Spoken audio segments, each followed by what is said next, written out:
It's Manchester City versus Chelsea. It's a dress rehearsal for the big Champions League final in just over 3 weeks' time. There's also some reports today that both Manchester City and Chelsea could be fighting it out this summer to sign Bayern Munich and Poland striker Robert Lewandowski. We're here for the next hour or so. We've got a great panel on as well today to preview this huge game in the top 4 race for Chelsea. And this big game, as we say, that will really lay a marker down for this Champions League final in many people's eyes. Hit that like button, hit the share button. Let's go, people.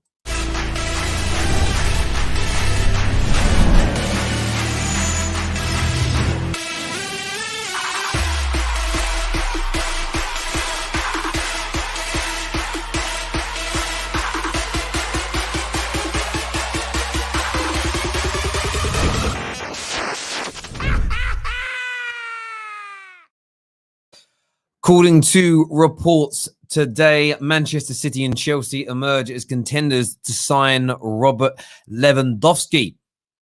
This is the Champions League finalists and the Champions League finalists, Man City and Chelsea, are amongst teams vying for Robert Lewandowski's signature this summer. The Bayern Munich striker is said to be undecided with regards to his future after spending 7 seasons in Munich, winning everything along the way. It says recent reports emerged that Lewandowski was attracting interest from several unnamed European clubs, according to ESPN. The Premier League duo City and Chelsea have now been named of 2 of his main suitors. We know that his contract runs out in 2023, but there are mooted reports coming out of Munich that they may look to try and cash in on him now.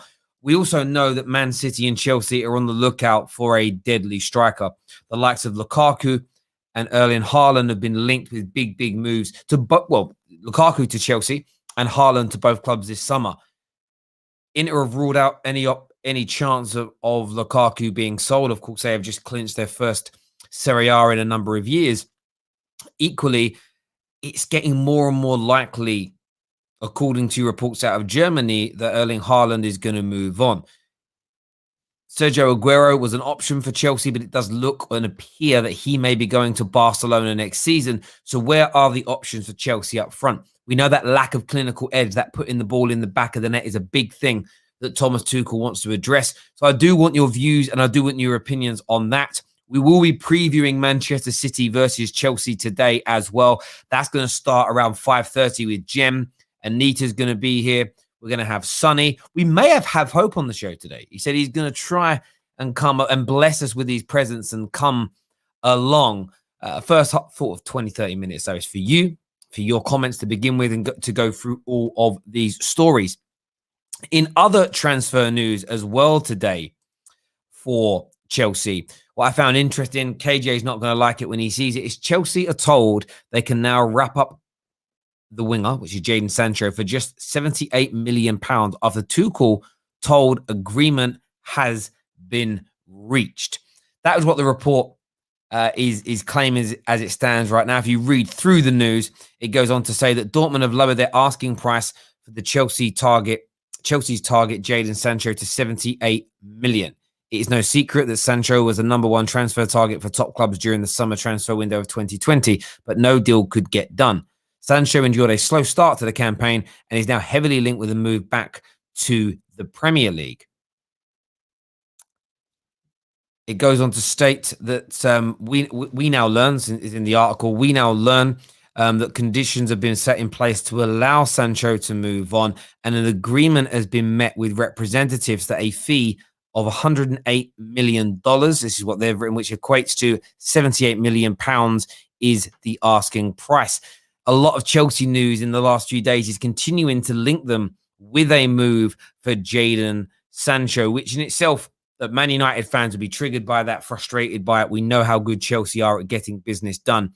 But it does appear that this summer, Chelsea are not looking to rest on their laurels, regardless of what happens. No matter what happens in this Champions League final, it appears very much as though they want to go into the summer, buy the stars that are still needed, and look to move on to that next level. And it shows what a well-run club Chelsea are, in the sense of always trying to win. Imagine winning an FA Cup and a Champions League, having 18, well, being in finals of both those competitions, the state of where we are right now. Chelsea are in the finals of those two big competitions. They have 18 clean sheets from 24 games. Tuchel has revolutionized the way they play. They look like a solid team with a deep squad. Man for man and squad depth versus Real Madrid was embarrassing. It was embarrassing for Real. They just looked as weak as gnat's piss in terms of the depth of their squad. And Chelsea are looking to add to that again.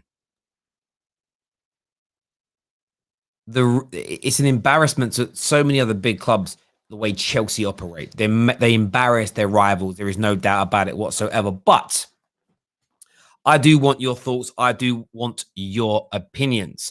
Someone here says 85 million euros, you fool.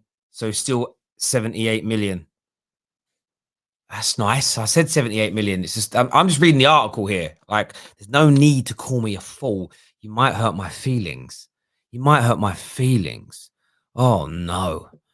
That's a shame. Super chat from Man Like Stan, who says, Terry, how have we not had DT on any panels? I remember he had a lot to say about Chelsea. In hiding now, is he? Listen, it's not, do you know what? Like, I do work for DT and do his voiceovers and stuff. I just haven't reached out to get him on. That's my fault, really. He would come on. Like, there's no issue there. He definitely would. I just need to reach out to him, really. Oh my God, Terry's so hurt. I'm not hurt, really. Oh, someone said he was actually replying to another comment. Fair dues, fair dues. He was defending me. My apologies. But am I hurt? No. Not at all. Not at all. Let's do some more of these comments here. Terry, from a Chelsea fan, if Sancho goes to Chelsea, it will be solely because Sancho doesn't want to suffer a grueling transfer window waiting for United to haggle and sign him. Same for Tielemans.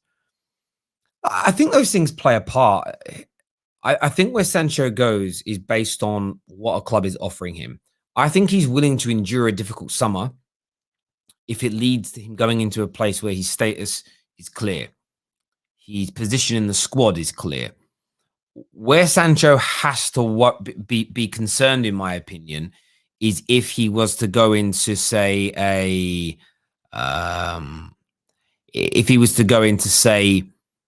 club where he's going to play rotation, or a club that doesn't see him as the star they need. Man United can give him something Chelsea can't. Chelsea have an embarrassment of riches in the positions that Sancho plays. They have Ziyech. They have Callum Hudson-Odoi. If they don't play with wide sort of inside forwards that play in that kind of double pivoted 10 position that we see the likes of Havertz and Mason Mount take up. These players are doing very well there. Manchester United have a position. We have Dan James in his way. However, does that mean that he'll pick Man United over Chelsea? Not in my opinion. Chelsea are a better run club with a better manager, with a better squad. And if they can get the deal done quickly and demonstrate that they've got this position that he's going to be above and beyond anybody that can play in his positions, then I don't see any reason why he wouldn't pick Chelsea. Doesn't mean he will either, but I don't see there isn't a logical reason to why he would say no for me outside of squad status. That's literally the only reason I think he'd pick Man United over Chelsea is position within the squad. I really do believe that. Lewandowski and Sancho are the missing links at Manchester United is what 007 has to say. Now, I wouldn't be surprised to see Lewandowski move on. I think that it would represent good business for Bayern Munich to cash in on him now, 32 years of age. Most people say the best number 9 in the world. You would still fetch a pretty penny for him. In a year's time, it's less. In 2 years' time, it's even less. It all depends on who Bayern Munich can bring in to replace him, and whether or not they're prepared to. There are some mooted rumors that it could be Haaland next year. So maybe they cash in on Lewandowski. They wouldn't say this publicly, but maybe they sacrifice a year in the Champions League. They do well in the Champions League, but they don't have the strongest front line ever. They save that Lewandowski money for a year. They generate money off the fans, with fans returning to the game, and then boom, they invest that into Haaland. 78 odd million. I think it's about 70 to 80 million pounds he's available for next summer. It could be doable. There's no doubt about it whatsoever. It could.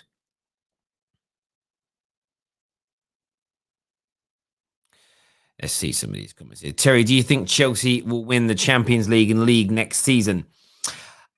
Next season's a difficult. We'll speak about that a little bit later about the Champions League when everybody comes on to do the preview. Right now, Man City are favourites for me going into next season, based on how the land lies. But let us wait for the transfer window. If Chelsea sign the players that are going to fix their because Chelsea still have problems. They're not clinical enough. And I think in a league title race against a team as good as City, you need to be more clinical. If they fix that issue, Harry Kane, Haaland, Lewandowski, it's good night Vienna. It's good night Vienna, maybe for everybody. And we're going to see this weekend. We'll get onto it in the preview, but I think Chelsea will beat City this weekend. And I think City will beat Chelsea in the Champions League final as well. And if they do that and have a good summer, maybe we're going to be looking at Manchester City as second favourites to Chelsea. Maybe that's what will happen. Proxy says, Man City should get Lewandowski since they don't have a striker. Bayern can just get Aguero. Well, that's you think what they should go and do. The true Chelsea fan says, what do you think of Havertz and what to expect from him next season? He has been sensational lately. I know he didn't have the best starts. Well, he's coming good. We know how talented. Don't ever be drawn in by anybody who kind of puts down Robert Lewandowski. Sorry, not Robert Lewandowski, Kai Havertz. Such a sensational young talent. Look at his age. He moved countries, he moved cultures, he moved leagues. And he did all that in the midst of a global pandemic. He didn't get the opportunity to see his local community, maybe to a degree, even to socialize with these new teammates was highly difficult because of restraints. So age, culture, change of country, change of leagues, expectations, and practically being locked indoors for 12 months since arriving has made it difficult. And there is no coincidence to me that as the world goes back to normal and he has more chance to socialize, get used to his environment and everything else surrounding him and adapt to the league with a better coach and in a better system, that we're now starting to see the very best of Kai Havertz. Sensational talent, technically brilliant, physically amazing. And he's got such a bright future. And even though he's had a poor start, Werner's had a poor start. Some of these players that have been scoffed and laughed at this season, the Ben Chilwells, the Werners, they could be FA Cup and Champions League winners by the end of the season. That isn't a bad start to your career in this country, to be absolutely honest. Cedric here, one of our members, says, Terry, I have a feeling that Cavani has a clause in his contract that if he scores a set amount of goals, will automatically trigger an extension. What do you think? No, we respect Cedric. There isn't a clause like that. It's simply a case of it was a 1-year deal with what you would call a mutual option to extend for a further year, where the money stays the same. He has to agree to that extension the same as Man United do. If either party pulls out, neither are obliged to stick to it. It's as simple as that. It's I'm not too sure what the technical term is, but there's an extension clause that has to be mutually binding for it to go forward. The more goals he scores, the more Man United are going to want to keep him. Maybe the more successful we are as a club, the more likely he is to want to stay, because maybe he smells the possibility of greater success next year. If we finish a good second, win that Europa League, he's scoring goals suddenly. Was it four goals in his last 2 games? I think he's got 8 or 9 goals in his last 10 games. He's flying. He may look at it and think, give me a full preseason, additional creativity coming in the summer. Maybe, just maybe, I can leave a real mark in England next year. If we'd have finished the season petering away out of both the FA Cup and the Europa League, struggling to make top 4, he was barely getting a kick. he would leave. What would be the point of coming back for another year, barring the money? And he's wealthy enough. Maybe that isn't his motivation. About 10 minutes until we get the preview underway. Stay with us. We've got some really great guests coming on this evening when we're going to talk through Manchester City versus Chelsea. The top 4 race, though, is looking amazing. And we'll go through this with the panel when they get on. I was taking a look at the league table a little bit earlier. And when you just look at that, the top 4 race is really heating up. It is really heating up. When you sit there and you stare at that, for me, it looks brilliant. It really, really does. Chelsea have now put themselves into a very, very comfortable position moving forward. A win tomorrow gives them a 6-point gap. Of course, West Ham will have a game in hand, but it gives them a 6-point gap. West Ham have got to play Everton, which is a really difficult game. That 6-point gap could be enough tomorrow. Chelsea lose, and maybe West Ham and Liverpool pick up victories over the course of the weekend, then the race is going down to the absolute wire. And right now, you look at those 2 back-to-back West Ham United defeats that they suffered. When they look back at them now, especially one of them, the 1-0 to Chelsea, they can probably stomach that. They'll stomach 1-0 to Chelsea. But it was that 3-2 to Newcastle. That's the killer. That's the real killer.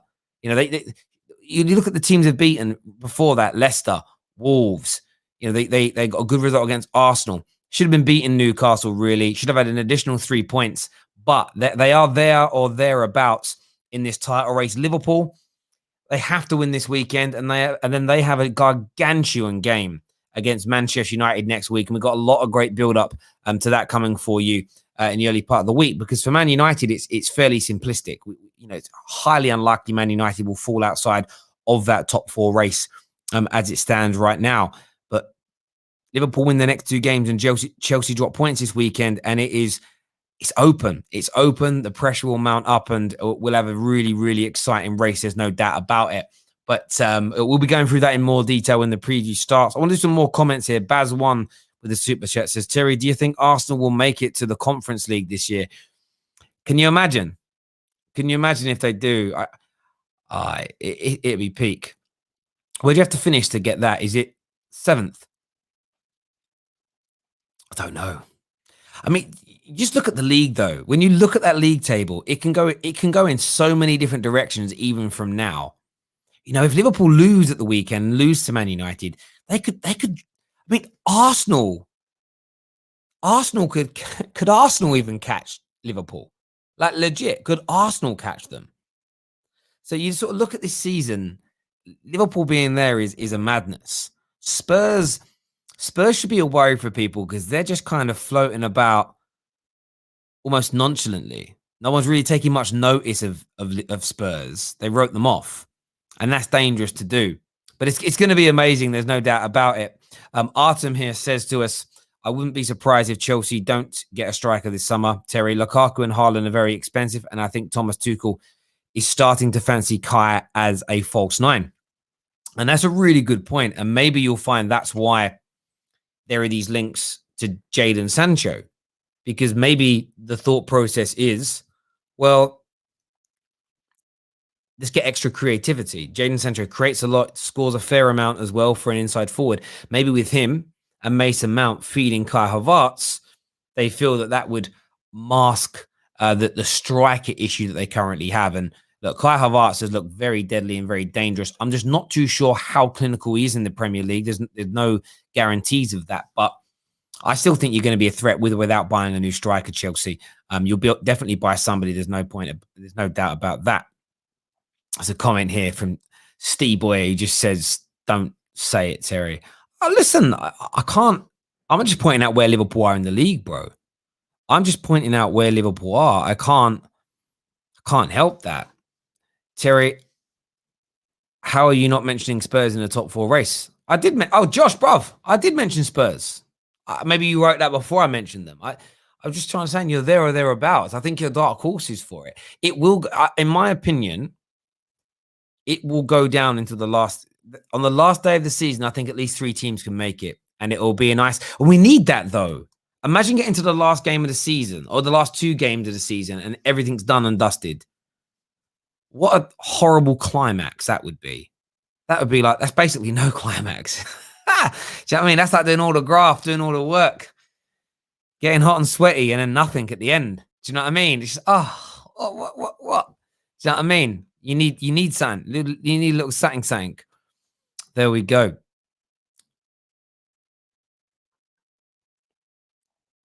Liverpool in the Conference League, Van Dijk in the Conference League. Can you imagine that? Yeah, Brian, it would be, from a rivalry point of view, it would be amazing. By the way, everyone who's tuning in, make sure that like button is being hit and shared. About 5 minutes time, we're bringing in the crew to have their say. Some of the things we're going to go through, we're going to go through the top 4 race as well. But what I also think is really important to speak about during the preview, we'll do this, is the kind of build-up to the Champions League final, which is going to be massive. You're going to have Pep Guardiola. We're going to have Thomas Tuchel fighting it out. Both of them vying for their first Champions League winners' medals as Premier League managers. Of course, Pep going for his third, Tuchel going for his first in its entirety. It's such, in my opinion, an amazing chess game of football. Different styles, different approaches. The stories for both are amazing. Tuchel coming in and taking over midway through the season from Frank Lampard and beyond saving Chelsea's season. And then Pep Guardiola trying to remove that tag of not being able to win the cup with the big ears, the Champions League, the European Cup without Lionel Messi. It is going to be epic. Tomorrow, in my opinion, I think it's going to lay some markers. There's some psychological markers and battles to win in this game. Chelsea have already got one over on City. Whoever wins tomorrow, I think it's going to play such a significant part in that final. If Chelsea do it, they're going to feel like they've got Man City's number, especially if they're able to nullify City again, especially if they're able to say, you can't score past us. The confidence that's going to give these Chelsea players. And what I couple that with is the fact that Thomas Tuchel will not allow complacency to set in. He's too methodical. He is too methodical. He's too detailed. He's too precise. There's too much planning that goes on. So when I'm watching tomorrow's game, I'm not just watching it as a Premier League game, a top 4 race, the opportunity for City to practically clinch their title. It is bigger than that. It is huge. And you should be, in my opinion, you should be watching this from a completely different angle as football fans. It's the prelude.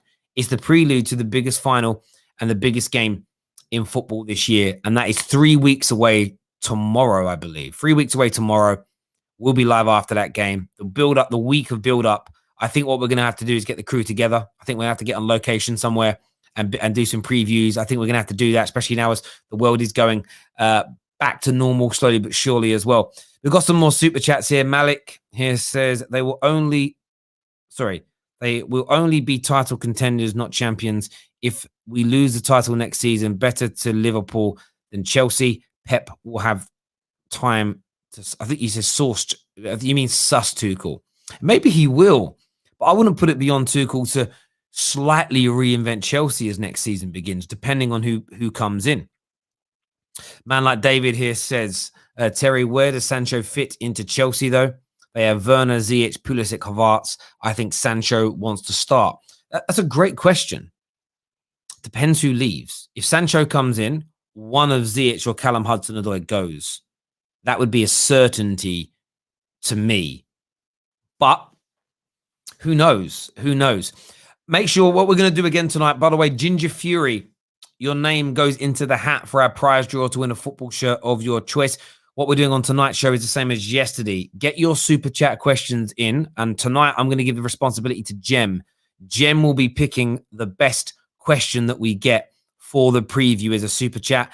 And you'll go into the prize draw to win a football shirt of your choice that we will send out to you in the same way we did for Winter Surfer, like we did for Strip Bear, like we did for Anita for winning recently. So we're going to do that. That prize draw, we'll get it sent out to you. To get your super chat questions into us this afternoon, make sure like buttons are being hit as well.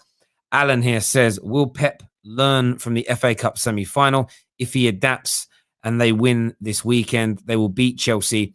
Can Chelsea defend in a different system to the way they did in the FA Cup? I don't think so. Alan's throwing some shots there. Well, no, he's just giving his opinion, really, but we know what the modern day, everything's a shot now, isn't it? Everything is a shot. Diaz is the player of the season. Let's let the season end. I want to let this. I don't like the way the voting gets done on these things. I want to wait for the season to end before I cast my vote on Manager of the Year, before I cast my vote on Player of the Year.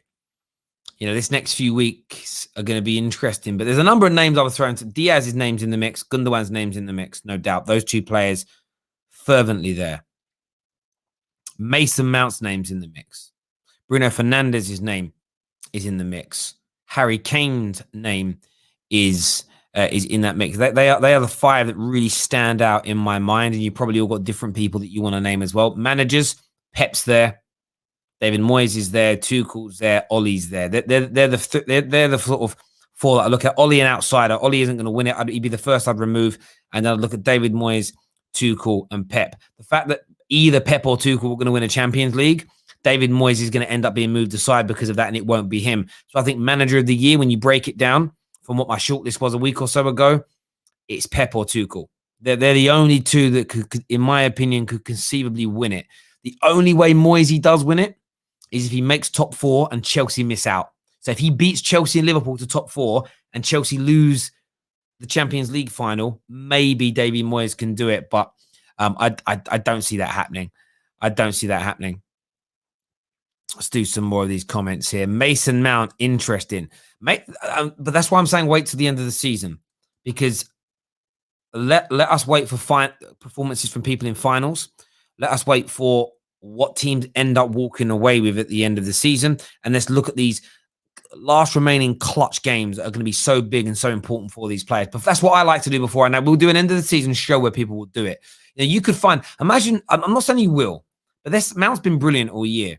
Let's say he scores the winning goal in the FA Cup final and scores a brace when Chelsea, and is sensational when Chelsea beat City 2-0 in the Champions League final. He then becomes my player of the year. If Diaz in that Champions League final is as immense as he's been all season, I think it cements it for him.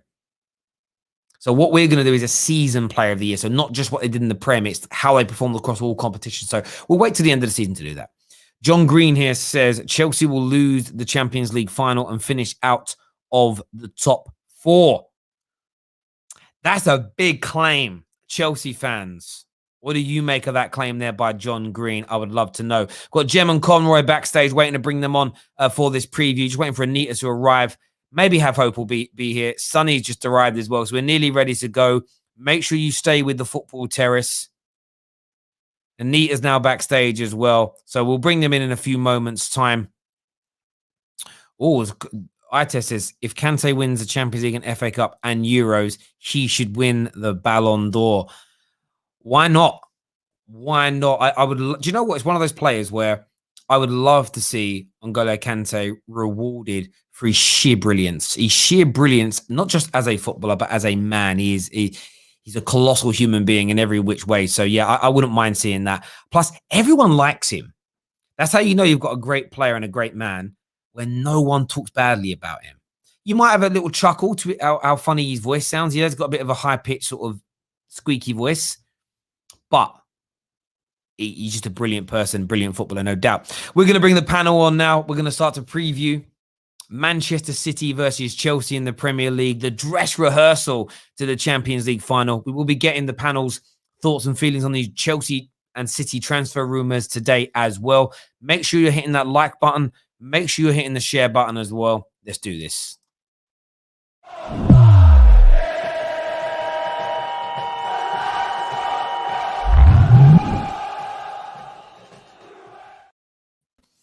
Afternoon, one and all. How you all doing? Good. Glad it's Friday. Look at that. Look at the difference. I'm quite happy as a United fan right now. Chelsea fans are ecstatic. Look at the two Liverpool fans in the dungeon down there. Look at No, I'm not down in the dumps. A Premier League and a Champions League. I'm a realistic Liverpool fan, right? I would have taken a bad season if you told me that 3 years ago. So stop living in the history. Stop living in the past. It's about the here and now. I ain't doing too good in terms of football. Take the rough with the smooth. That's what you do. I'm only messing. Big game this weekend, though. Big game this weekend. The dress rehearsal for the Champions League. But it's a real big one for Chelsea in this top 4 race. Let's take a step towards kind of securing it. From your point of view, Neats, how are you feeling ahead of this game? Is it sort of, have you kind of, as a fan, have you sort of stopped, did you kind of take your eye off of it because of the sort of adrenaline and the excitement of making the Champions League final, then sort of realize, oh God, we've got a big game on Saturday? Do you know what's so mad? Yeah, before the match on Wednesday, I totally forgot that we were playing City over the weekend. Like it was crazy. Like I actually forgot about that match. This match is as big as any other match. If we're being serious, it's a huge match because not just because like it's probably it's like a prequel to the Champions League final, but it's also we need top 4. We need that security of top 4. We've got to go out there and we've got to beat them. We need this more than they do. So they've already run away with the league. Like it's evident they're going to win the league. No, it doesn't work like that. It doesn't. It's evident though. It's evident. They've pretty much won the league, right? But at the same time, we haven't secured that top 4 spot.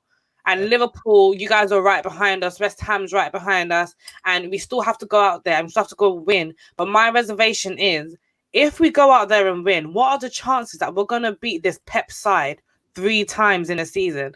Like, obviously, I hate to big up Oli, but Oli could do it. But I don't believe that Tuchel will be able to do it. There'll be one game where maybe Pep will, use his tactics against Tuchel and come out on top.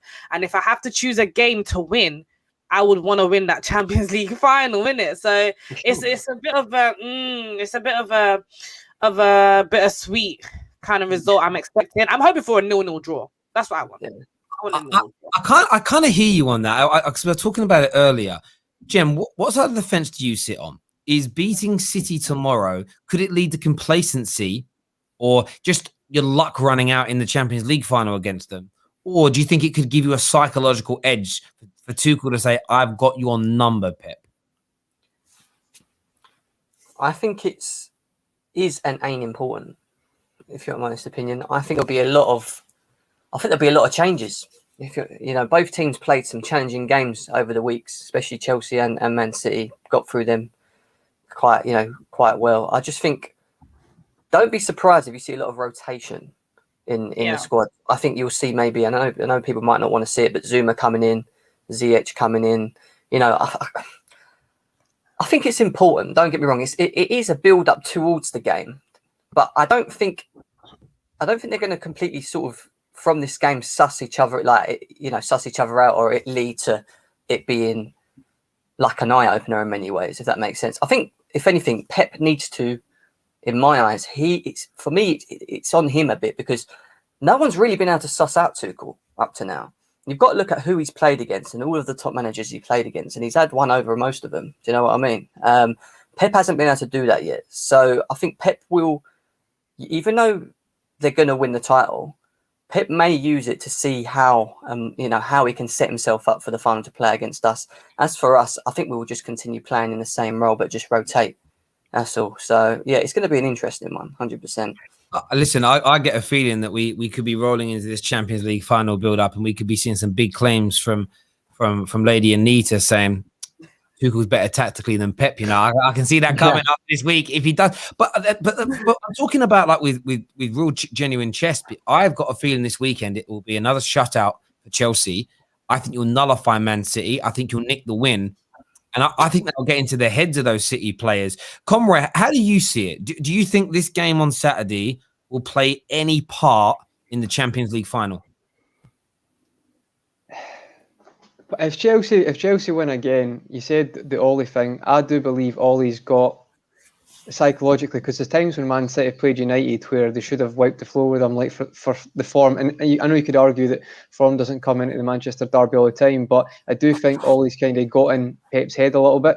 I think if you beat him twice in a season, it goes from being see that semi-final, I can't work out if it was how good Chelsea were tactically or if Man City just didn't turn up that day. But if you do that twice, I think you really do get under his skin. I think most people watching the semi-final would say if Madrid got through somehow, because I honestly, you should have won about 6-0. You should actually be disappointed it was 2-0. That was horrendous. But City would destroy Real Madrid. There's no scenario where Real Madrid would win the Champions League. I do feel like you're that one team that Man City and maybe Guardiola look at, that bogey team, possibly the right word. I think it can have effect. I think if it's a 0-0, or if maybe City win, I'll be honest, I don't think it really changes much. But if Chelsea can get a win against City, I do think that will stand them in good stead. I know sometimes these games, when it's maybe a league game before an important cup game, you can maybe not take much from it, but I do feel if Chelsea get a result, that might have effect. Because you know how Pep loves to overthink big games. You know he loves to overthink it, and I feel like that might plant a seed. Well, he has to a certain extent, but I got to give him. I thought the PSG performance was great, but as I said in previous shows, PSG is the exact team Man City want in the semi-final, because they're going to try and play, and Man City can play their way out, whereas Chelsea will cause a different problem. So I think if Chelsea win, I really do feel like that might plant a seed in Pep's head. Yeah, I mean, do you think, Sonny, from your point of view, do you think that will be on the manager's minds this weekend, or do you think they're both just going to approach this, especially Tuchel, as we need 3 points in the Premier League? I'm not even thinking about the Champions League final yet. How do you think the approach will be? Thinking about what, the final or the semi-final they lost? Either. Will that be on Tuchel or Pep's mind at all, in your opinion? No. I think Tuchel's even came out and said that he's only focused on the games coming up. He's not even thinking about the final yet. So, and one of the things with the semi-final, when Chelsea beat City, I think such a big part of that was the fact that De Bruyne got injured and came off, because De Bruyne is so vital for City. So that can change a game in itself. I think he's that good. He could beat City by himself. And that's why City are my favourites in every single game they play against Chelsea. See, I think Chelsea exposed City quite well, and is that right? Exposed City. I thought Werner obviously can't finish his dinner, but he's obviously useful. And I think when I've watched them, that Tuchel's quite good at getting the best out of that, especially with City play. I actually thought Chelsea the first half played really well in that game, but maybe fair point, Sonny, maybe. But I think City for me aren't like a one-star team. I feel like they play. Obviously, De Bruyne is a superstar, but PSG are like a superstar team. They rely on it, whereas I think City's system and their game plan is their main thing. So I actually think Chelsea, I might have a little bet this weekend, see what the odds are for Chelsea, because it might be quite good for that, because I feel like they might get one. I just think they might. I think they're City's bogey team this year. I really do. Could be. Listen, I suppose from a Chelsea fan's point of view, though, like you're a lot more confident now than you would have been when a certain Mr. Lampard was running things, and like you just has to be in relation to that. In terms of starting lineup needs, do you think there'll be rotation? Do you think it'll be the strongest team possible? Yeah. I think there's going to be a lot of rotation. I won't even be surprised if we see Billy Gilmour start. You know, I wouldn't be surprised. I wouldn't be surprised if we see. What are you saying? No, that's not really. You know that's not happening. Don't even go there. I'm saying I wouldn't be surprised. Listen, we can't play Kante and Jorginho. Kante and Jorginho 4 times on the trot. Kante is an injury risk guy. Like, we need to take our time with Kante. I won't be surprised if we see Billy Gilmour and Jorginho, or Billy Gilmour. No, we're going to need to control the tempo of the game. So Jorginho will probably start, and I won't be surprised if we see Billy Gilmour doing the Kante-esque type of role. I also won't be surprised if we see Callum Hudson-Odoi on the right wing back position. I wouldn't be surprised. We've run Aspilicueta ragged. We need to save him too. So I don't think Aspilicueta will start. I see Zuma starting, like you said, Jem, as well. I just see a lot of rotation. I see Ziyech in the mix. The one guy we can't beat is Werner, so he's probably gonna start. I see Pulisic probably starting. You know, like I see a whole bunch of rotation. I even see Alonso coming in, because these players that have been starting recently, the only set of players that has really changed are the front three, and I feel like because those are the only three that those are the only three that have managed to be changed throughout these last 4 games. I think he's going to do his best to rest the rest of the squad. But is that a mistake? Yeah, I hear that. Because if City then beat you, then they can go, well, we're not on this massive lose streak against Chelsea then. But the thing is, if City then go on to beat us, they go on to beat us, innit? Because I think that Pep's probably going to do the same. Pep needs to rest his player. I see Sterling starting. I see Aguero starting. I see Jesus starting. He needs to rest his players as much as we do. Because at the end of the day, he's sticking with this false nine thing. He said it in his press conferences. Like, this works. This is our winning team, and he's already basically won the Premier League at the moment. So if he's sticking to this false nine regime for the Champions League final, he's gonna need to rest players like De Bruyne. He can't risk De Bruyne getting injured. He also can't risk Mahrez. Mahrez is key to them. He can't risk Mahrez getting injured. The only person I see probably starting is Phil Foden. Like, otherwise, I think other games to rest. Players too. Yeah. They've got the squad, so it's fine. Do you know what? I agree with Anita. I get your point, Sonny. There are other games to rest, but this is something the City could look at. Chelsea have to keep fighting between now and the end of the season. They've got less luxury. They don't. So if they manage the rotation right, they could go into this Champions League final relatively fresh. Chelsea might be playing hell for leather until the final kick of the season, as an example. So rotation, I think, is going to be key for Chelsea as well. Also, though, if Chelsea rotate for this game and lose, you don't lose that psychological edge. Because if you lose a midfield battle when Gilmore's in there, if you lose because you've got 3 or 4 of your second string on the field of play, there's that. Yeah, but it wasn't our first team. No, it's different. No. One second. The thing is, we are going to lose one of these 2 games. I think we will. This one. I do. So if we're going to lose, I want it to be this one, not the other one. No, but you can't think like that. Sonny, if you're going to base it on the law of averages, yeah, we will lose one of these games. That's not even what I'm saying. Go on. Well, what I'm saying is, in case you did lose one of these games, I don't even know if you are. I don't even think you will. But say you did, no matter what midfield's playing, your opposition, Man City, even whoever's playing for them, the manager has that confidence that they just beat you in almost a few games before the final. But we know for a fact, yeah. Oh, sorry. We know for a fact. The microphone's playing up a little bit, Sonny. I'm not too sure if it's a connection thing or whatever. Yeah, it sounds like the wind blowing when you're talking. Yeah. So go on, Nate. Sorry. I'm done. We know for a fact that Pep Guardiola, if there's one thing that he doesn't do when it comes to his Premier League rivals, is underestimate how his rival manager would play. He did the same thing with Klopp. Like, he would never underestimate Klopp. I think it was in the All or Nothing where he was about to play Everton and he's thinking far ahead about the Liverpool match. Even though I think he beat Liverpool at the start of that season and Liverpool came back to beat him twice that same season. Like, if there's one thing he doesn't do, that it will make him think like we've just beaten them. Like, he'll probably start overthinking, like, we've just beaten them. How did we just beat them? Maybe I need to use this to beat them again, blah blah blah. Like, he'll probably start overthinking it. And either way, there's a cause for him to overthink. I think that personally. But at the end of the day, if we have to lose one to let Pep off, I don't know, let Pep go crazy, I'd rather it be this one. Let him go crazy on this one and then let him go into the Champions League final underestimating us. I would not mind that. That's fine. And if we lose a midfield battle, like you said, with Gilmore in there, I don't give a heck. I hear that completely. I think you're winning all 3. Legitimately, I'm not. The other day I said the same thing. I said City would obliterate PSG, and I said you'd obliterate Real Madrid. I'm not saying this to try and be controversial and throw out like a curveball for it to come back and hit someone. I legitimately mean it. I think your Man City's kryptonite. The way you play is Man City's worst nightmare, and you do it with brilliant players. You see, the one thing that I think that they have that we do not have is on their bench. And whether they play him or not, for me, is the difference. Because I think we both create chances and we both struggle to put them away, more so. But if they bring in Sergio Aguero for this final, he could be the difference. Because he's just world class. He's that clinical edge, Even if he plays tomorrow, if he's playing tomorrow, we could lose this 1-0 and it could be a Sergio Aguero goal. Do you know what I mean? Because we know he don't need much in front of goal. And I just think he's so key. I know Pep's not really involved in this season or not really giving him the opportunity to play. But this is like one, you get into the clutch end of the season and all right, he might not play tomorrow, but Sergio Aguero's not won the Champions League.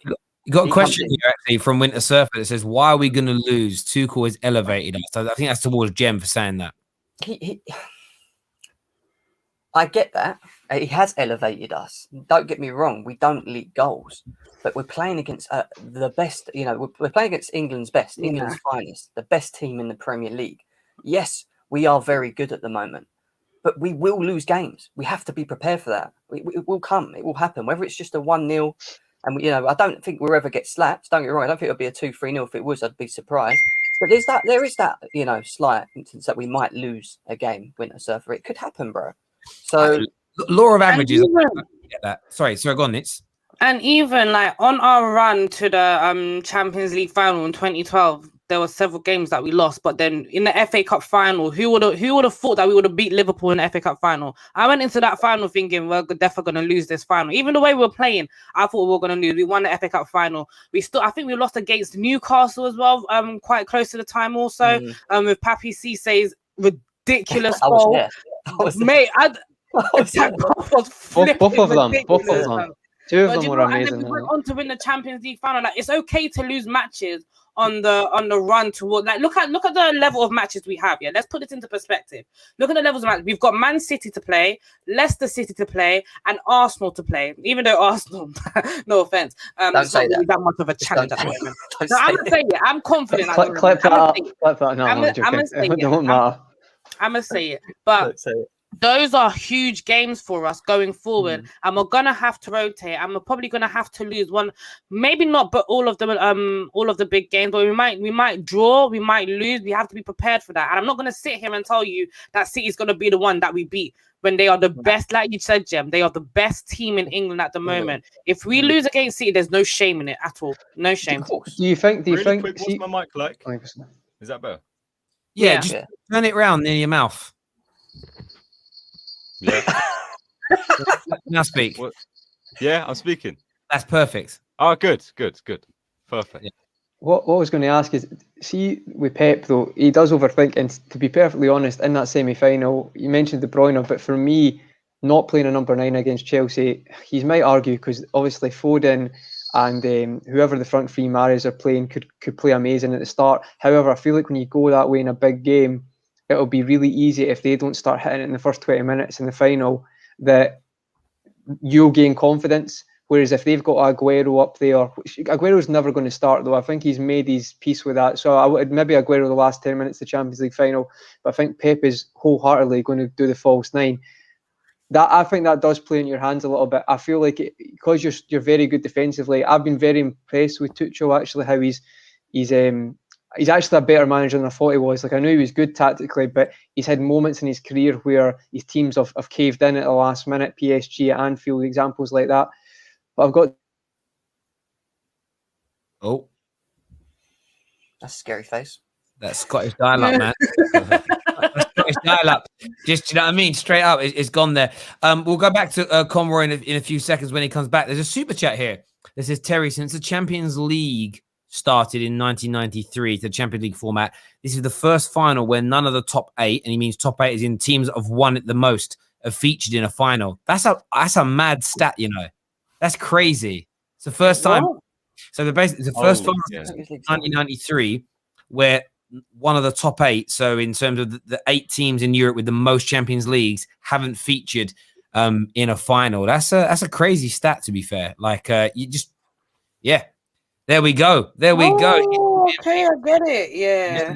2 and 2 together, yeah. I mean, Chelsea win it and they move up there. We'll go back on the Champions League a little bit later. I wanted to speak top 4 for a moment because obviously this game leads into it massively. When we look at the top 4 race, it's pretty amazing, to be fair. You've got Liverpool and Spurs on the outside. You've got West Ham that are just, they're not going away. And as you say, Chelsea's run legit is hard. You've got City, you've got Leicester, you've got Arsenal to play. Why do I think the last game of the season is Everton? I might be wrong. I think it's Leicester, isn't it? It's Southampton. Southampton. Yeah. So like your last few games are all tough and difficult. Leicester, there's still that question mark. Will Leicester throw it away? Will Leicester, to coin the phrase, will Leicester bottle it in any way, shape or form? Neats, who do you, from this point looking forward, who do you think is going to make the top 4? Oh God, it's so difficult to actually say. Like, I wish I could sit here and tell you because I'm normally quite confident that Leicester will bottle it because that's literally what they've been doing for these last couple of seasons. Like they just end up bottling it somehow. But I'm looking at Leicester's fixtures, and they've got quite difficult fixtures as well. So they've got Newcastle, Man United, they've got Chelsea, us, and they've got Tottenham as well. So they do have difficult fixtures, but do I honestly see them dropping out at this moment in time? I can't call it. It's difficult to call, but I personally think Chelsea will make top four.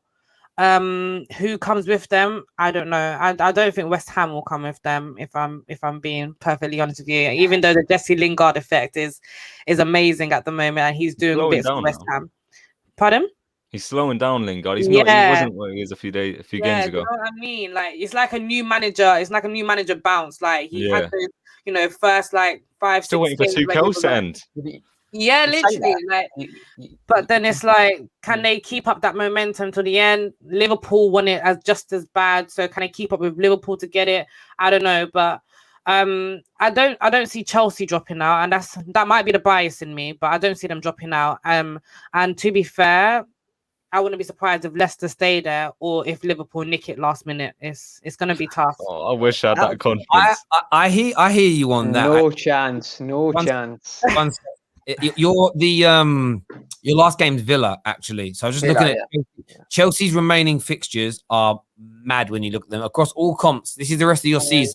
Every game's a big game. You play City, Arsenal, Leicester in the FA Cup. Then the week 3 days later, Leicester in the league, and then away to Villa last day of the season, who've been excellent this year. And then you finish the season against Manchester City. So across all comps, I mean, what an exciting end to the season for Chelsea Football Club, really. Like every game's a big game. There's no easy, you're not playing a West Brom or a relegated Sheffield United. Like there's no gimmies there. There's no easy ones. Like That's a bring up West Brom. I'd rather have that. I would rather have Anita, you say that, but we've performed in the bigger games this season. If Yeah. you look at it, under Tuchel, we lost to West Brom. We lost. Do you know what I mean? Like he seems to set up very well against the bigger teams. So us playing the Arsenals and the Leicesters and that. Do you know what it is? It takes one manager to suss it out, and then everyone else will begin to suss it out. It just takes that one game for a That will manager to truly suss it out. And if it does happen, God forbid, I don't think it's going to happen anyway. I think that Was will that not probably West take Brom another- or was that Red No, Card? no, it wasn't West Brom. We had 10 men, to be honest, and Tuchel was just stupid. Like, Some, when we look some at of West Brom's goals were we look at the back of unbelievable, that to be game. fair. huh? Some of West Brom's goals were unbelievable that day. Like, it was actually Yeah, They ridiculous as were. They well. were. I think all 5 goals were like proper contention. Vintage Barcelona. Yeah, but at the end of the day, we had 10 men, and then Tuchel was naive, and Tuchel went out there to go and try win the game, not knowing that this is the Prem. That's not going to work. But I don't think we got outplayed in any aspect. I just feel like we went stupid, in my opinion. But it just takes one manager, one big manager in the big six to suss out Tuchel's strategy and his tactics, and then it all comes tumbling down from there. But I don't think that's going to happen this season, but it's always a possibility. Well, that's what happened with, remember I was talking about this earlier on the earlier stream. Do you remember the back end of last season, which is weird because it wasn't quite a year ago because of all the time issues, but it was at this stage last season where Arsenal beat Liverpool with this. Yeah. They played the 3 centre backs. They did the sort of the 5-2, the 5-3-2 thing, or whatever it was, whatever the formation was. They beat Liverpool. Crazy. That game where they had one shot but beat Liverpool 2-1, like madness. They then beat City and Chelsea in the FA Cup, and they went into the next season gassed, and it was only like 3 weeks into the new season and it got worked out. But the problem is that Mikel Arteta had no response. The great thing about Tuchel is that even if it does get sussed, I think he's already got the next plan being worked on. I think he'll know what to do. I don't think he'll sit there and go, all right, I've been sussed out now and I've got no of it. Like some boxers, they just got a haymaker. And if somebody gets out of the way of your big punch and they got no jab, they've got nothing else left and they look confused. I think Tuchel will be fine with that. Liverpool boys, have you got an outside chance of making the top 4? Oh. No. Technically, but just no. Nah. Just A no. team has to be consistent to get in that top 4, and that's the only thing Liverpool aren't, to be honest, is consistent. We've had about how many streams have I been on let's get positive. Let's get back into it. No, right? The team genuinely, the mentality's gone. They can't hold on to a lead with Newcastle when they get a VAR lucky decision anyway. They still manage to collapse like a deck of cards. Even when they create chances, they miss. There is no situation or scenario where Liverpool are getting this. It's been like false hope all season. One good performance followed by 3 poor performances. Leicester, I think, will make it 100%. I think Rodgers has got something to prove this year, and I think he's learned from last year. I feel like they're running, even though it's teams, I think they'll actually get results. I think West Ham will fall away, and there's no chance Chelsea won't get to top 4. Chelsea will probably finish third. And that's what I think will happen. Yeah, That's not even the most frustrating bit about it, though, with Liverpool, because whenever we are in like the position where how can we not finish in the top 4, we go and lose 2 games or something like that. No, mentality's gone, mate. Let's just call it what it is. Mentality's gone. Mentality, do you know that mentality monsters? That's it's just haunting you now, isn't it? Do you know what I mean? What is it Jamie Carragher said when he said mentality midgets or something like that? When he said that, I was a bit like, I don't know if he can. Yeah, I mean, I weren't too sure if that's allowed to be said anymore, but like, sports everything. Well, his son's just signed. I believe his son's just signed. Yeah. Don't dish your greatest ever defender, man. What are you talking about? He's jealous of Van Dijk. You can see it as well. Let me ask you this question here. There's a bit of salt here, but I've got to do it. How do you think Virgil's going to feel next season when he returns from injury and he's playing on I don't know when the conference games are being played, like Friday mornings in Uzbekistan? How's he going to feel about that? I think he's signing a new deal very soon, so he must not feel too bad. Nah, it's got to be hurting him inside. Like, imagine that when we're playing in Europe Friday mornings. Do you know what I mean? Just after loose women finishes. Like, it's a madness. I do think the Diaz comparisons are actually quite good in the sense of if Virgil van Dijk's watching that, I think that's if he needs any motivation. Don't get me wrong, like ACL injury, you never know, but surely that's motivation in itself when people are trying to say Diaz is better than him. Diaz is class, but he's not at that level yet. He will get to that level. He's only 23. I don't think it's going to take much for Diaz to get on Virgil van Dijk's level, though. Like, but see, the thing is, I think it's too long a video. It's too long a video. Guys, too long a video for that. Let's keep it real. I'm keeping it real. He's 23. He's 23, younger than Virgil. Yeah, let's keep it real. It's not going to he'll get to that level. And he's not even at his peak yet. If he suffers no injuries and putting bias aside, because I'm a big Virgil van Dijk fan. He's the only player I like. Virgil's different, Anita. He doesn't dive into challenges. He's already ahead of the game, so he doesn't have to do that. As a centre back, as a defender, I think Diaz will overtake Virgil van Dijk. Diaz will be like Pepe. Boys, all I'm saying is what Anita says. If he doesn't get injured, and there's longevity where he keeps winning at the highest level at Manchester City, he then becomes better than Virgil van Dijk. Easily. We'll see, but I think Van Dijk's impact on Liverpool, we've never seen anything like that. We've never seen anything like Diaz's on flipping Man City. It's not a top-class team. No. Diaz has done very much the same type of thing. He came in and instantly defense got better. It took you guys a year and 18 months to win a trophy with Virgil van Dijk. You lost the first final, and a year later you won the Champions League. It took 2.5 years to win a league when Van Dijk got introduced. Diaz is doing it all inside these first few months. No, hang on.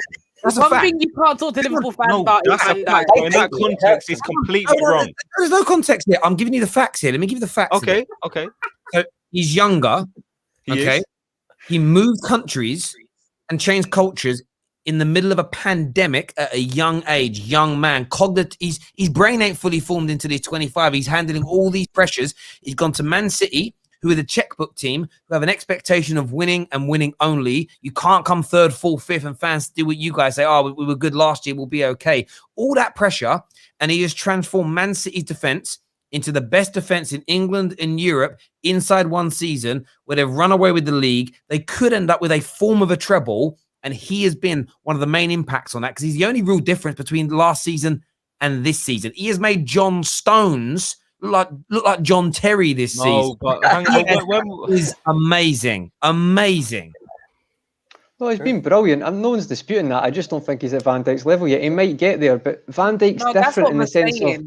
I think he will, but that's the thing. It's like to say Van Dijk is still at a higher level than now. It's not down in Diaz. I just think when I watch football, Van Dijk does stuff in the sense it's like he's ahead of the game, so he doesn't make himself vulnerable in a vulnerable situation. That's when I watch Van Dijk. I'm sure Diaz probably will get to that level. That's my only point on it. I'm just saying that's maybe good motivation for Van Dijk to come back. But who knows? It's an ACL. He might never get back to the way he was. That's football.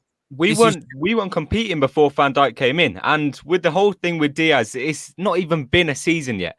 Bernardo Silva in I think his first season for City, everyone's like, give him the Ballon d'Or, he's so good. The next season he has one of the worst seasons ever with 2 goals in 3 months. I said longevity. I'm so sorry. All I'm hearing from you is pure salt. You sound salty. No, why would I? No. Hang on. Of course, I'm salty. Do you want to know why? Do you want to know why? To win everything. When Van Dijk came in that January transfer, you lot are talking about it as if it's the greatest thing since sliced bread. Yes, Diaz hasn't been there for a whole season yet. No, but the impact is evident. These are the same people saying we're the best Premier League team ever. Let me finish, honey. Before Diaz started playing regularly in that Man City team, Man City were 15th. They were looking at relegation teams like they were homies, bro.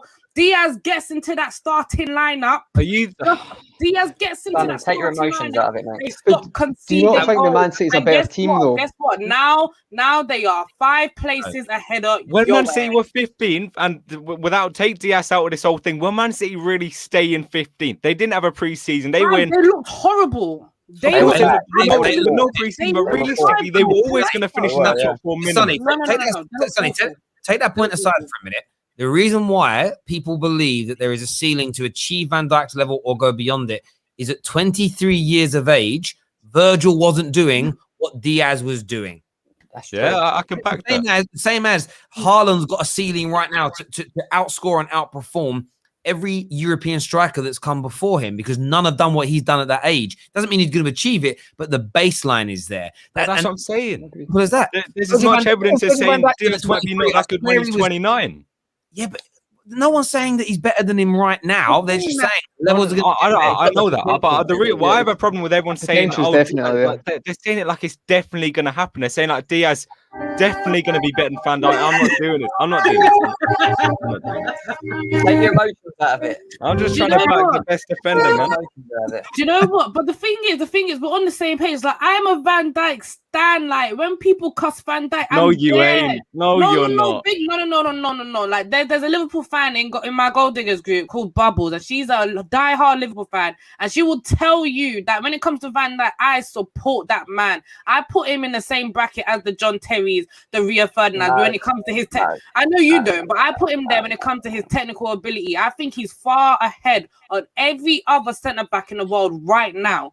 I do believe that. However, all we're saying is, Diaz is 23. It's not going to take much to overtake what Van Dijk has done in a short period of time. And because Van Dijk has now had this ACL, the chances of him getting back to that world-class defender that you used to see before is slim. Very slim. So there's not that much for Diaz to do to catch up to Van Dijk. And final point on that before we go to some calls is Van Dijk was a mate 2.5 years. I'm a United fan, and I said outright the best defender in the world, bar none. And you're talking about Varane in that conversation, and Ramos and the Koulibaly's. For me, Van Dijk was the guy, and clear in my opinion. In terms of reaching legacy and status, Van Dijk only had 2.5 years at that level, so he's nowhere near the Rios, the Vidic's, the Tony Adams, the Sol Campbells, the John Terrys, the Cavalios, who did it for over a decade. So for Diaz, if from the age of 23 now until he's say 30, 31, he keeps at this level, he may end up having a bigger and better legacy as a centre-back in the Premier League, because you then go from best at their peak to greatest. And I think for me, Diaz has set himself up nicely. He's given himself he's left the door ajar for him to walk into that Premier League great centre-back category. He's got a long way to go, and he's got a lot of things to prove, and he's got to keep it up. But if I take my bias hat away, I've been so impressed with him this year. And when you factor in young in a new country and hasn't been able to go out, hasn't been able to learn the culture, see local things, he's been locked. I know where he's living is probably lovely, and I wouldn't mind being locked in there. But still, you didn't. Imagine that you moved to a new country. What did you do for the first year you were there? Yeah, I looked at 4 rooms in a hotel, and then we moved into a house, and I couldn't even say hello to my neighbors as I get arrested. Like, you've got to learn to cope with that. We're going to go to some calls now. First of all, Samuel with Super Chat says, City before Diaz never made a Champions League final ever in their history. That's a true fact. That is a true fact. That is a fact. It can't be denied. What's this here? It says, but nobody wants to talk about when Werner bullied Diaz. Yeah, we'll leave Neats. We'll leave that one out. We'll pretend that didn't happen. No, that doesn't fit the agenda. So we'll leave that one out of the conversation. We've shared the link a few times. If you want to phone in and have your say about this weekend's mammoth game of Man City versus Chelsea, we're also talking about the Lewandowski rumor. Maybe City, maybe Chelsea looking at him. There's also a big article this afternoon. I'll read the headline out again. It made me sad to read it. I think KJ will cry when he sees it. It says, Chelsea told they can now wrap up the signing of Jadon Sancho, of Jadon Sancho for £78 million after Tuchel is told agreement has been reached. That made me feel a bit sick when I read that. What? Do you remember when I told you, man, last season? He's coming Chelsea. Man, I told you, man, last season. You know, Go away. Go away. Go away. Don't chat to me about that, Nick. I don't want to hear these things. I want to hear these things. Somebody here is saying check Fabrizio Romano's tweets. He has tweeted in the lot. What's he saying? What has he said? Hang on. Oh, he says 9 of the 12 Super League clubs formally renounced the breakaway from UEFA, and they have and they will have 5% of their European competition revenue lost for one season. I mean, 5%. So if it's like 50 million quid, it's not that much money.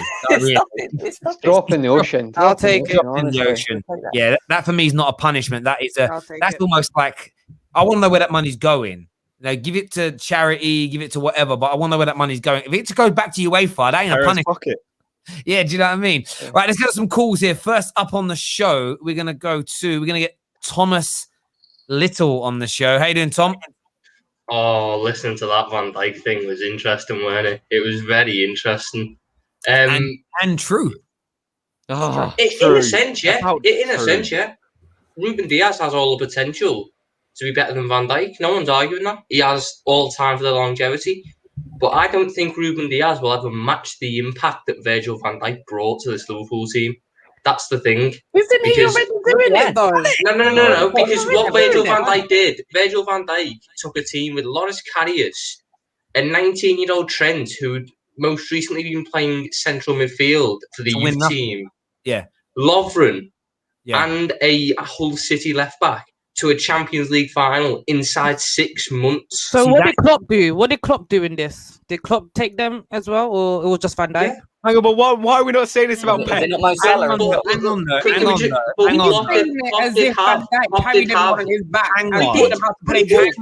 Hang on a minute. Listen, he didn't do it with a whole City left back. He did it with the Liverpool left back, who is one of the best left backs in the world. What you paid? No. Hang on. Robertson didn't play until Van Dijk came in. That's the thing. That's something to do with Van Dijk. That's to do with your manager, right?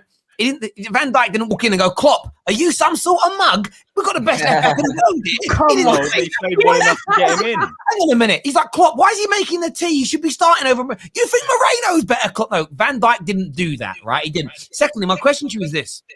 You didn't win anything. Cool. What? He didn't win anything. I'm not surprised because we had Loris Karius in goal, Dejan Lovren at centre-back. So the thing is, so Van Dijk Manchester City have a better Van Dijk squad. Helped the situation. What it sounds like is Van Dijk helped the situation, Alisson helped the situation, and Gomez helped the situation as well. It sounds like there's 3 people there that helped your situation in the back four. What I'm saying is right. Whereas Diaz is the only player helping City. And on top of that, and you didn't start winning until you signed Fabinho and Alisson. They were the final pieces in your jigsaw, not Van Dijk. And by the way, like Van Dijk's amazing. We love Van Dijk here.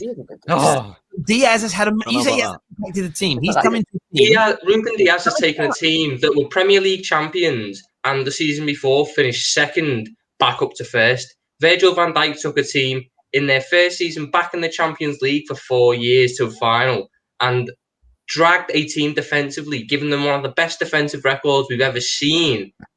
to the Premier League Well, title they and the can win a Champions treble League. this I agree season, with that. bruv. I do agree with that. They could win a They've treble done that this already. season. They've done that already. It's not. They did it with. No, They did it with haven't. Otamendi at the Yeah, back. what are you talking about? No, they haven't. done They've the never treble. been in a Champions League. They've never been in a Champions League Cool. final. They It's a great. have won won a this many treble. trophies. They have won a treble.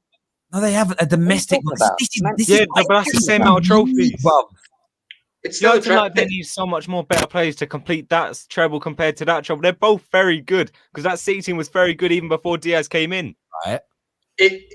If Man You City lot are don't win the confusing me, Champions No, but League, your team was What is very going good. on? Your team was, if you had a better manager that didn't think Moreno was better than Robertson, according to you, maybe you would have done it a little bit sooner. Are we now finding out that Klopp isn't a genius and it's all Van Dijk's actually Van Dijk. managed? Like, this is No, all. That's because all I'm Moreno hearing. was after the Europa League final. That's That was what wins us Moreno. this argument, then let's do it.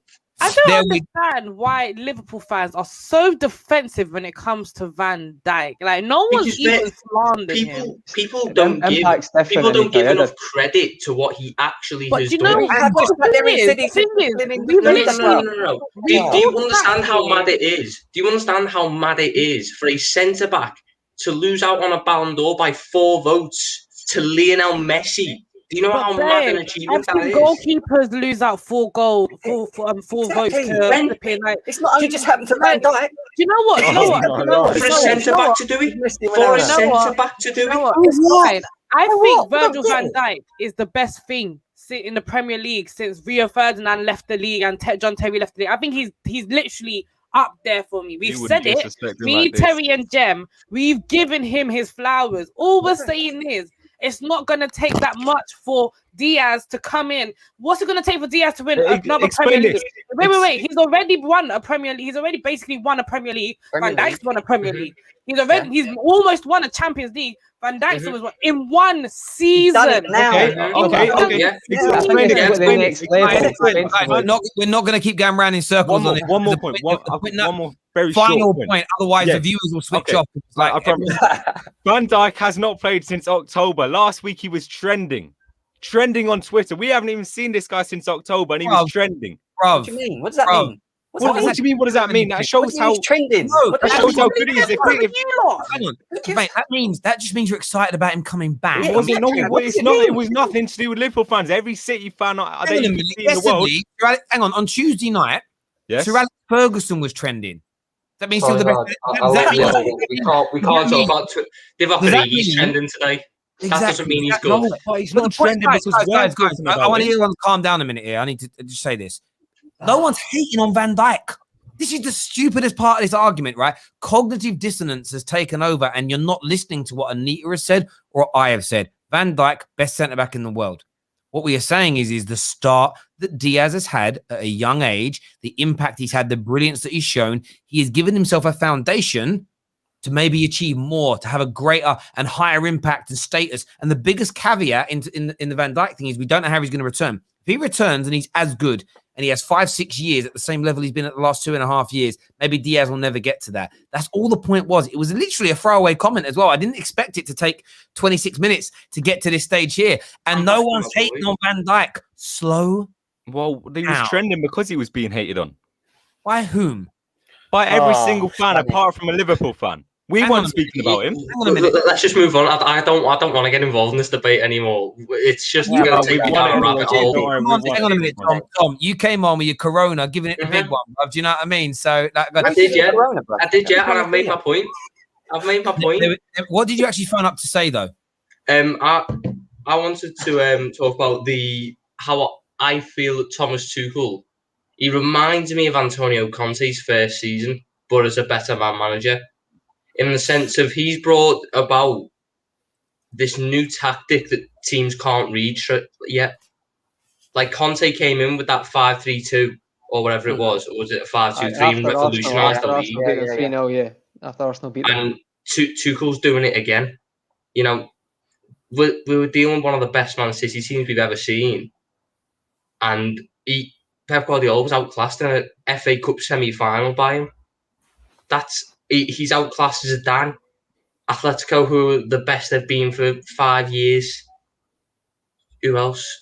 Like he's beaten Klopp. He's beaten everyone. Like that's how mad it is. You got it wrong though. But you In that can't. semi-final. But Chelsea got it right. Chelsea have got it right since he's come in. You have to appreciate they that. did, but I just think if City get it right, then they can beat Chelsea. Like, or I don't even think it depends on Chelsea. How do you get it right against this Tuchel team? Because No, the no, only manager who's done that is Sam Allardyce, and I'm sorry, I'm not waiting to see Ruben Diaz putting long balls up to Gabriel Jesus in the Champions League That's final. because they play against their weaknesses, and a lot of managers will not do that. They'll not change. This is like the philosophy, sticking to this. You're absolutely right. That's why, because other managers like Allardyce will look at the weaknesses and go at that. You're probably right, mate. I think when they play the false nine, that'll play into Chelsea's hands, 100%. It's going to be an interesting one. Tom, thanks for coming on, mate, and having your say. Really appreciate that, mate. Speak to you soon. Ro here. This might win for the prize draw entry today, actually. It says, answer the question, guys. If Kante wins the Champions League, will he be the GOAT? Stop about Van Dijk and Diaz. They did not achieve what Kante has. Essentially, respect him. No. In terms of N'Golo Kante, World Cup winner.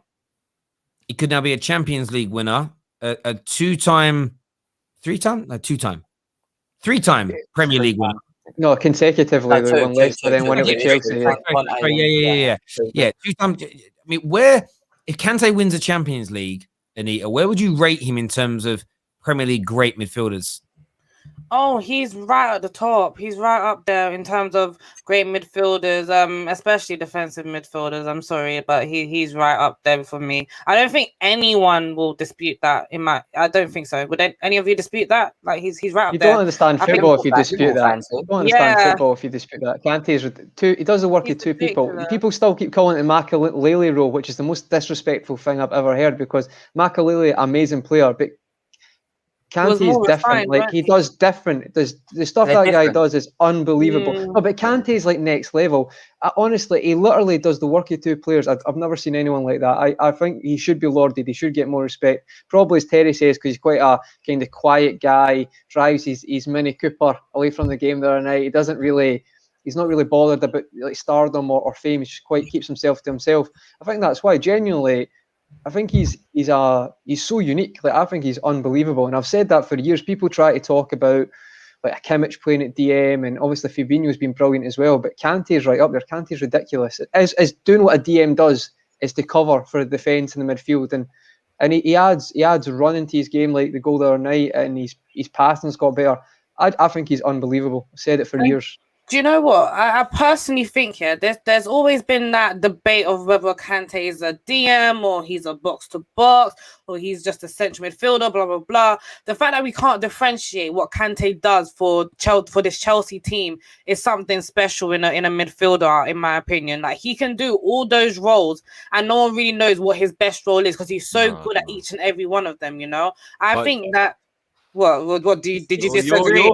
Your fans were complaining for about half a year, saying he's been played out of position. Yeah, I don't know why them fans were complaining. It wasn't us here. Them fans that were complaining about Kante are crazy. The thing about Kante is, yes, he can play box to box, and a lot of Chelsea fans don't like seeing him play that box to box role. I don't understand why. I like it when Kante, he's running up and down the pitch, when he's recovering balls. I like him when he does that. I think that's where he excels the most. Making Kante sit, he does sit really well as well. Like I think he's like a 9 out of 10 in positions. It's interceptions, James. It's unbelievable. He's the best at what he does. No one can do what Kante does in modern football. No one can do it. I agree. So here it says Kante or Fabinho. I say Fabinho, but what's your opinion? That's a silly. You know, that's it's a context. Yes. Context. There's no context. Okay. Hang on. I'm not going to. I'll apply the context of the question. We're not talking about someone that can play in centre back role. If you're going to if you're going to pick someone to play in central midfield, and you've got one place left, and it's Kante or Fabinho, who you picking? The context I was talking about is like, what sort of form are we doing? At them as a player, or like them as a footballer? That's it. Personalities, is it, Sonny? It's the player. No. Sonny, I want you to judge it. Sonny, I want you to judge it on their ability to sing opera. I reckon Fabinho could give that a go. What is wrong with this? I hate that. Honestly, it winds me up now. Why is it that rival fans disrespect Kante so much as an individual, as a player? No one actually looks at him as this boat of a player. All because he's had a couple injuries here and there in the last couple of seasons. No, but that's why I was saying context. Because if we're facing it up recently, he deserves his respect. Full stop. Just But that's don't the worry, context. Sonny, just give you pick Fabinho, wouldn't you? No. If we're talking about like before Kante came with this good run of form, then I would have said Fabinho, but I'll pick Kante. What do you mean before he came into this good run of form? When was the before? Before Tuchel came in. Fabinho has been superb in it. I like Fabinho as well. I think he's a great. It's a tough question. See, but I think Kante covers. See, the way Kante covers. It's what do you want from me? It's a difficult one because I rate Kante very highly, but Fabinho has performed like incredibly, and especially he adds a passing ability as well onto DM. But if your DM's job is just to cover the defense and protect the defense and link the play, then you're probably going to say Kante. But for me, it's a tough one. I have to sit on the fence with this one because I do think Fabinho has been at a high level as well. But I do respect Kante, so I'm not going to... For me, I'd say Fabinho this season, but it's a hard one. It's not an hard one, it's Kante. I hear it, to be honest. Well, I said that about Van Dijk, and apparently I got grilled. So yeah. But I'm not being controversial when I'm saying it. I just feel like Fabinho, when he's been at Liverpool, adding his passability on top of that, the way we play, that suits us to a T because we can defend there, and his ability to pass over the top. Maybe this season's a bad example, but in the past, I do think he's played at a high level. But I love Fabinho. I wanted him at Manchester United. I thought he was amazing at Monaco. He's been brilliant. If I had to pick between the two, Kante for me is just phenomenal. Imagine, see, he's everything that Man United need in a midfield. Someone that can win the ball back as well as our players, better than our players do. But our guys, but then can pass the ball and move and has energy. Like if we had someone like him in the midfield, it would be a different level. We're gonna do a few more calls before the end today. Ads is with us now. Ads, welcome back to the terrace, mate. What do you want to say, bro? Obviously, big up to the panel first of all. I want to talk about Chelsea first. Respects to get into the final. One thing I don't respect is all the rivals sniffing Chelsea's asses all of a sudden just because City's in the final too. And I've made it very clear I'm not happy with it. But, I'm excited to see them go ahead against each other. Two very good teams. I do want to talk about the Jadon Sancho news. Listen, if he goes to Chelsea, it will break my heart. It will break my heart, honestly, because I think any team he goes to, he can add as much horsepower as he wants. As much horsepower as he wants. I don't want to see that. Take it off the screen. I don't want to see that, man. I don't want to see that because for me, Chelsea and Jadon Sancho is the worst nightmare because fans will stop raving about it. But no, honestly, for me, Jadon Sancho, Jem, stop celebrating, bro. Stop celebrating, man. I want him at United. But if he goes to Chelsea, fair enough. They would have already deserved to get him into their team because obviously they've got Champions League football and we've got Europa League football. But, at the same time, I think for me, whatever team Jadon Sancho goes to, he'll shut any source of hate down and he'll prove why he's gone to a top club. Yeah. On the Sancho thing, I agree with you. Chelsea being involved in this petrifies me to my core. And I was chatting with somebody about the transfer yesterday, and he was like, if Man United want it, they can get it done. He says, but you know what Man United are like. Anita said the same thing the other day. It's sad. If Chelsea come in and just...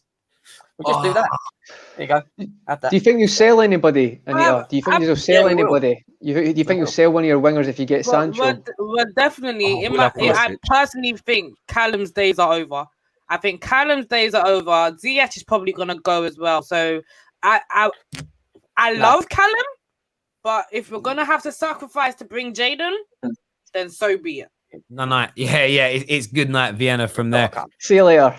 See you later. You know what I mean?